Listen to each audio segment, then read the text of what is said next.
Baspa supremo Mayawati ने एक press conference में न सिर्फ सरकार पर जमकर निशाना साधा, बल्कि बिना नाम लिए नगीना सांसद चंद्रशेखर आजाद पर भी तीखा हमला बोला। मायावती ने बसपा को देश की एकमात्र अंबेडकरवादी पार्टी बताते हुए कहा कि कुछ स्वार्थी और अवसरवादी ताकतें दलित और पिछड़े वर्गों को बांटने की कोशिश कर रही हैं। उनके इस बयान को आजाद समाज पार्टी के नेता चंद्रशेखर आजाद पर सीधे हमले के तौर पर देखा जा रहा है।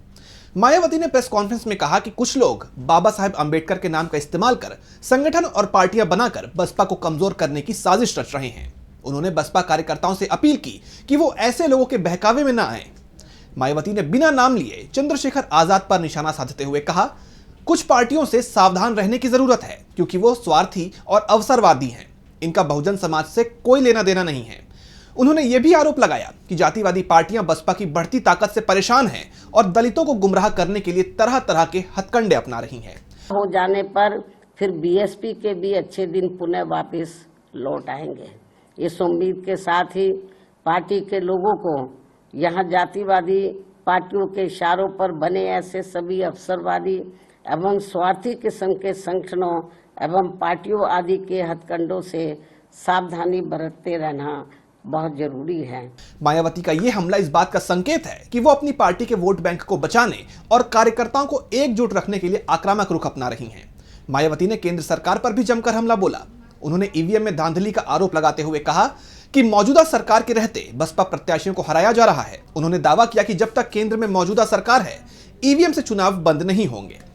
मायावती ने कहा कि जब सरकार बदलेगी तब बैलेट पेपर से चुनाव होंगे और तब बसपा के अच्छे दिन आएंगे। उन्होंने जोर देकर कहा कि बसपा और पूरा विपक्ष चाहता है कि देश में सभी चुनाव बैलेट पेपर के ही जरिए हों।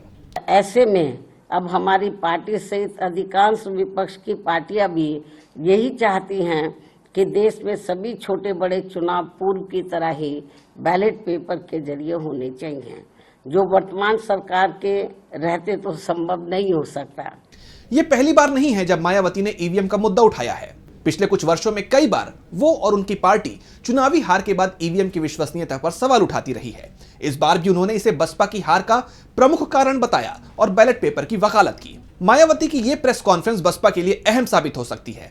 चंद्रशेखर आजाद पर उनका हमला और ईवीएम का मुद्दा उठाना यह दर्शाता है कि वो अपनी पार्टी को मजबूत करने और दलित वोट बैंक को एकजुट रखने के लिए आक्रामक रुख अपना रही हैं। हालांकि यह देखना दिलचस्प होगा कि क्या ये रणनीति बसपा को उसका खोया हुआ आधार वापस दिला पाएगी या फिर उत्तर प्रदेश की राजनीति में बदलते समीकरणों के बीच वो और चुनौतियों का सामना करेगी। हमारे चैनल से जुड़े रहने के लिए YouTube पर टाइप करें DB लाइव, सब्सक्राइब बटन को क्लिक करें और बेल आइकन को दबाना ना भूलें ताकि खबरें आप तक पहुंचती रहें।